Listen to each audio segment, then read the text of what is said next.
semuanya, sebelumnya perkenalkan nama saya Kapitriani dari kelas 11 TKJ 2. Tujuan saya membuat video ini untuk menjelaskan tentang manajemen bandwidth. Maka dari itu tonton videonya ya. Untuk yang pertama yaitu pengertian manajemen bandwidth. Manajemen bandwidth adalah proses mengontrol dan mengukur komunikasi atau lalu lintas jaringan dan paket pada suatu link jaringan untuk menghindari kemacetan jaringan dan kinerja yang buruk pada jaringan. Untuk yang kedua yaitu fungsi manajemen bandwidth. Fungsi dari manajemen bandwidth yaitu dalam hal mengatur bandwidth sehingga para pengguna internet mendapatkan layanan bandwidth yang merata walaupun pengguna banyak. Dan untuk yang ketiga yaitu kelebihan manajemen bandwidth. Manajemen bandwidth memberikan kemampuan untuk mengatur bandwidth jaringan dan memberikan level layanan sesuai dengan kebutuhan dan prioritas sesuai dengan permintaan pelanggan. Yang keempat yaitu kekurangan manajemen bandwidth.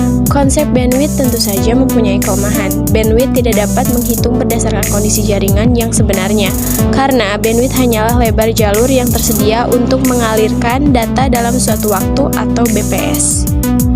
Yang kelima, ada jenis-jenis manajemen bandwidth. Bandwidth yang ada pada komputer mempunyai dua jenis, yaitu yang pertama, bandwidth digital, dan yang kedua adalah bandwidth analog.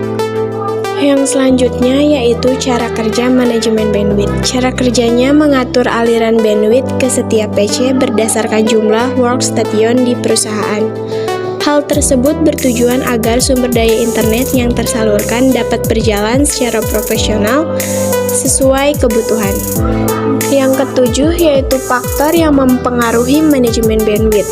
Di antaranya, yang pertama, perangkat jaringan yang digunakan. Yang kedua, spesifikasi komputer server. Yang ketiga, spesifikasi komputer klien atau user. Yang keempat, topologi jaringan yang digunakan. Yang kelima, tipe data yang ditransfer. Yang keenam, banyaknya pengguna jaringan. Dan yang ketujuh, induksi listrik maupun cuaca. Yang kedelapan, yang dibutuhkan manajemen bandwidth. Software manajemen bandwidth tentunya. Penjelasannya, di dalam software manajemen bandwidth, kita dapat mengatur dan melihat user mana saja yang diberikan bandwidth mencukupi, serta kita dapat melakukan pembatasan terhadap user. Yang kesembilan yaitu permasalahan manajemen bandwidth. Yang pertama, sambungan kabel rusak. Yang kedua, pengaturan jaringan yang tidak benar. Yang ketiga, konflik alamat IP. Yang keempat, konfigurasi jaringan nirkabel. Dan yang kelima, konflik dengan pengaturan untuk add-in pihak ketiga atau kostumisasi.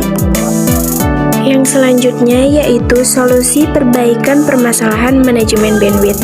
Ada beberapa macam solusi yang saya temukan untuk permasalahan ini. Yang pertama, menggunakan MikroTik Squid WT Proxy 2 box. Yang kedua, menggunakan Squid with ZPH MikroTik 2 box. Yang ketiga, menggunakan Squid with ZPH plus HTB 1 box.